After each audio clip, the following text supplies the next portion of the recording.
down the lane, everybody says now, okay, the next CM would be Chandrababu Lokesh. Naidu గారు. No, Chandrababu Naidu అని మీరు అంటారు sir, మేము కూడా Public అంటాం, కూడా అందరూ అంటారు, అంటున్నారండి. పబ్లిక్ కూడా అంటారు. అంటే see, there is always a scope that Lokesh would be the CM in future. No, that is Lokesh for- would be the CM in future for all given reasons అని అంటారు. So how do you take that kind of a sentence? No, but these are all hypothetical statements fundamentally. Yeah. ఒకవేళ ఊహించినట్టు, మీరందరూ ఊహించినట్టు government form అయితే deputy CM Pawan Kalyan గారు అవుతారా? That will be decided by Telugu Desam party, Chandrababu Naidu గారు, పాలిట్ bureau, అదేవిధంగా పవన్ గారు. They have to decide. It is not for Lokesh to decide కదా. చనిపోయిన వంశీకృష్ణ యాదవ్ గారు ఈరోజు పరిచయం కాదు. ఇది 2009 నేను యువరాజ్యం అధ్యక్షులుగా ఉన్నప్పుడు ఆ రోజు నుంచి ఉత్తరాంధ్రలో చాలా బలమైన యంగ్ లీడర్, డైనమిక్ లీడర్. ఆ రోజు నాకు ఆయన ప్రత్యక్షంగా ఆయన చూశాను ఆ రోజున. సో యువరాజ్యంలో ఆయనకి ఆ రోజున ఆయన ఆహ్వానించడం జరిగింది.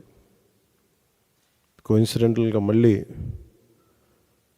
2009 తర్వాత మళ్ళీ 2023లో ఎమ్మెల్సీ అభ్యర్థిగా ఉండి కూడా మనస్ఫూర్తిగా ఈ రోజున జనసేన పార్టీలోకి వారు వచ్చినందుకు మనస్ఫూర్తిగా శ్రీ చిన్నబోయిన వంశీకృష్ణ యాదవ్ గారిని మనస్ఫూర్తిగా ఆహ్వానిస్తున్నాను. వారితో పాటు పార్టీలోకి వచ్చిన మీ నలుగురికి కూడా ప్రత్యేకించి నా హృదయపూర్వక ఆహ్వానం పలుకుతూ ఉన్నాను. మీ రాక, వంశీకృష్ణ గారి రాక ఉత్తరాంధ్రకి నేను 2009 నుంచి వీరిని చూస్తూ ఉన్నాను. చాలామంది ఆ రోజుల్లో, ఇంక్లూడింగ్ తెలంగాణలో కూడా చాలామంది యువరాజ్యంలో ఉన్న వ్యక్తులు చాలామంది కీలకమైన నాయకులు అయ్యారు ఈ రోజున, అటు తెలంగాణలోనూ ఇటు ఆంధ్రాలో. సో ఆ కోవకు చెందిన శ్రీ వంశీకృష్ణ యాదవ్ గారు మనస్ఫూర్తిగా మళ్ళీ ఇంకొకసారి రావటం, ఇందాక ఆయన అన్నట్టుగా తిరిగి సొంత ఇంటికి నేను వచ్చినట్టుగా ఉందంటే మనస్ఫూర్తిగా నేను అదే దృష్టితో చూస్తూ ఉన్నాను. ఇది అలాగే ఆయన వచ్చిన విధానం నాకు చాలా నచ్చింది. ఏ సమస్యల మీద ఇవన్నీ ప్రస్తావించకుండా భావజాలం ఇది మరింతగా ఆకట్టుకుంది. ఆయన పార్టీలోకి రాకముందు జరిగిన చర్చల మీద నేను అర్థం చేసుకుంది. వైఎస్ఆర్సీపీ పాలన గురించి, వీటి గురించి ఏమి కాకుండా నేను ప్రత్యేకించి ఇంతకుముందు ఎట్లాగైతే ఆకర్షితున్నాయి, నేను 2009లో వచ్చాను. అది కూడా చాలా స్వల్ప తేడాతో ఓడిపోయారు విశాఖ తూర్పు నియోజకవర్గం నుంచి. 2014 కూడా అదే పరిస్థితి. కానీ పోటాపోటీగా మళ్ళీ ఎమ్మెల్సీ ఎన్నికల్లో పోటీ పడి గెలిచి ఆ విజయం మరి ఇలాంటి బలమైన నాయకుడిని జనసేనకి మనస్ఫూర్తిగా ఇష్టపడి వచ్చినందుకు ఇంకొక మారు మనస్ఫూర్తిగా ధన్యవాదాలు తెలుపుకుంటూ, ఏ నమ్మకంతో అయితే జనసేనలోకి వచ్చారో మీకు మనస్ఫూర్తిగా నేను వ్యక్తిగతంగా పార్టీ పరంగా భరోసా ఇస్తున్నాను. మీకు అండగా ఉంటాం. మీతో పాటు వచ్చిన మీ అందరికీ కూడా ఈ రోజున కండువాలించిన ప్రతి ఒక్కరు కూడా పేరు పేరున మీరు ఒకళ్ళు ఇద్దరు నాకు ఖచ్చితంగా యువరాజ్యంలో చేశారని అనుకుంటా ఉన్నాను. మీరు చేశారు, దుర్గాప్రసాద్ గారు. సో మీ అందరికీ మరోమారు మనస్ఫూర్తిగా స్వాగతం పలుకుతూ, నేను చూస్తుంది మీకు ఆయనతో పాటు గత దశాబ్దన్నర కాలంగా ఉన్నారు కాబట్టి ఆయనకి ప్రత్యేకించి మీకు చెప్తున్నాను. ఇది ఆయన్ని నేను ఒక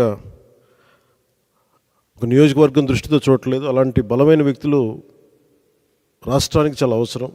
రాష్ట్ర స్థాయి నాయకుడిగా ఆయన ఎదగాలి. మనస్ఫూర్తిగా దానికి నా వంతు కృషి నేను చేస్తానని మీకు తెలియజేసుకుంటూ, ఆయన నమ్మి మీరు ఇంతకాలం ఆయనతో ఉన్నందుకు మీరు మనస్ఫూర్తిగా భవిష్యత్తులో ఆయనకి మంచి భవిష్యత్తు వేసేలాగా పార్టీ చాలా నిర్మాణాత్మక చర్యలు తీసుకుంటాం.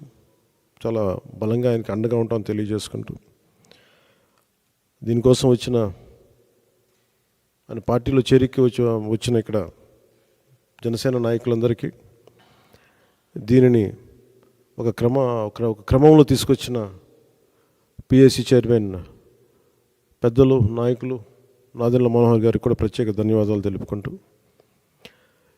ఈ సందర్భంలో ఎన్నికలు రాబోతున్నాయి.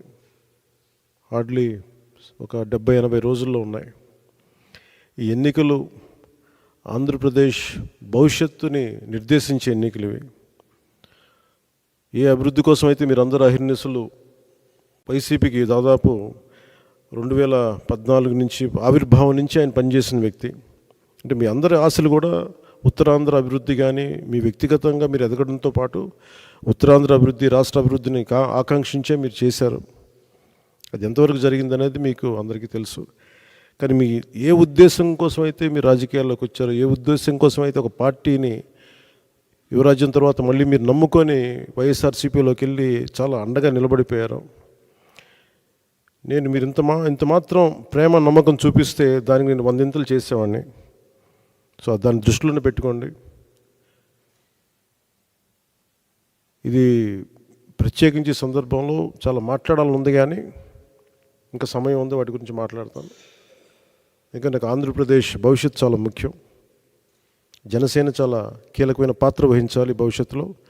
ఆ కీలకమైన పాత్రలో వంశీకృష్ణ యాదవ్ గారు కూడా చాలా ముఖ్య భూమిక వహించాలి.